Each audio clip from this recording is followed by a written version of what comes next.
Silakan duduk.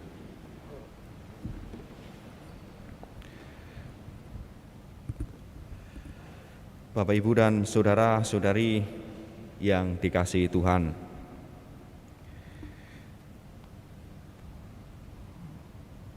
di banyak tradisi dan budaya, sebenarnya hal berpuasa atau mati raga itu sudah banyak dilakukan bahkan sebelum Kristianitas itu ada. Karena orang tentu secara pribadi, secara kodrati punya kerinduan untuk berjumpa pada Dia yang dianggap sebagai kekuatan besar yang menciptakan segala sesuatu. Dia yang tak kelihatan, Dia yang tersembunyi, perlu juga dijumpai dengan cara-cara khusus. Dan secara natural setiap kita punya panggilan untuk bertemu pada yang ilahi. Bahkan mungkin orang yang menganggap diri sebagai ateis, menurut saya dia menyangkal hati nuraninya. Dia menyangkal bahwa dorongan untuk bertemu kekuatan ilahi itu ada. Nah, mengapa bertemu dengan sesuatu yang luhur itu harus dilakukan dengan puasa, mati raga, dan olah batin? Itu pertanyaannya. Mengapa harus dengan cara demikian? Dan Yesus juga melakukan hal itu ketika Dia hendak memulai komunikasi intens dengan Allahnya yang sebenarnya adalah dirinya sendiri. Biasanya Yesus entah naik gunung, pergi ke atas bukit, menyendiri. Allah ditemui di tempat-tempat di mana kita bisa menemukan keheningan di situ.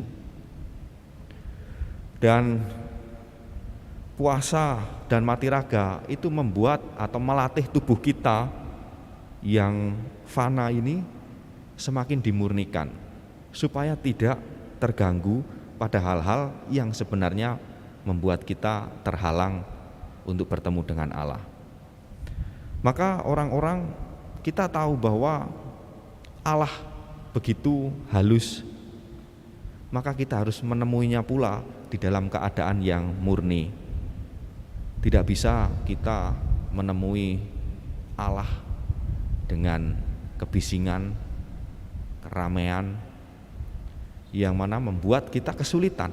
Dan puasa dan mati raga adalah sarana yang membantu kita supaya bisa masuk ke ruang batin untuk bertemu dengan Dia yang begitu halus.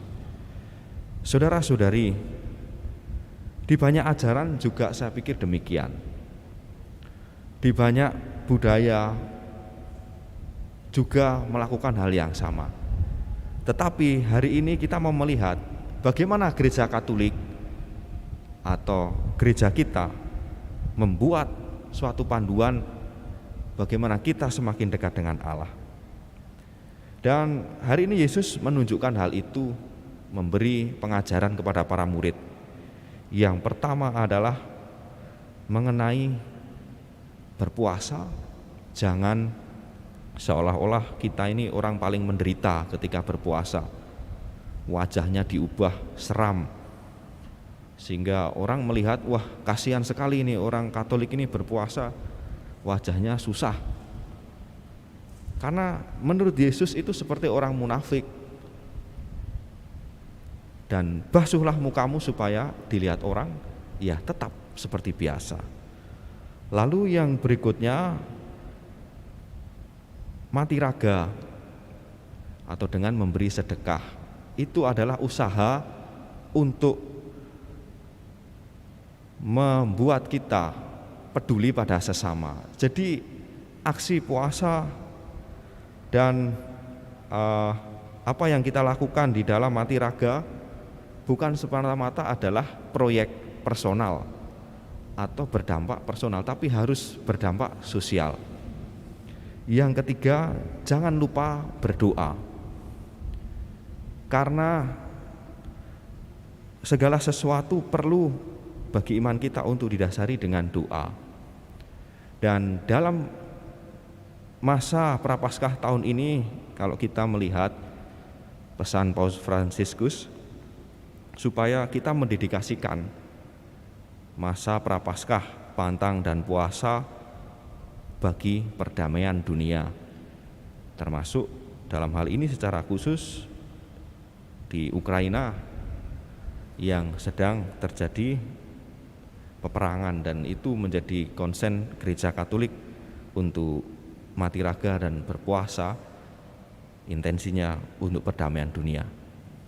Saudara-saudari, segala hal ini adalah sarana supaya kita menjadi semakin dekat dengan Allah sendiri. Maka ketika sebuah berpuasa atau kita mati raga dan puasa tanpa berdoa, yaitu kita diet, mengurangi makan. Bukan itu tujuannya. Dan apabila kita tanpa berdoa pula dan amal kasih tidak juga dilakukan dengan berdoa, kita sedang mengirit pengeluaran. Oleh karena itu, segala sesuatu perlu dilandasi dengan doa yang mengikat segala tindak rohani kita, laku rohani kita, agar sungguh-sungguh apa yang kita lakukan pertama-tama untuk mendekatkan diri pada Allah, bukan untuk tujuan-tujuan lain. Semoga pewartaan sabda hari ini membuat kita disadarkan agar kita mulai hari ini pula mau memberikan diri, membuka hati kita untuk menerima Allah hadir di masa-masa Prapaskah ini. Amin. Kita hening sejenak.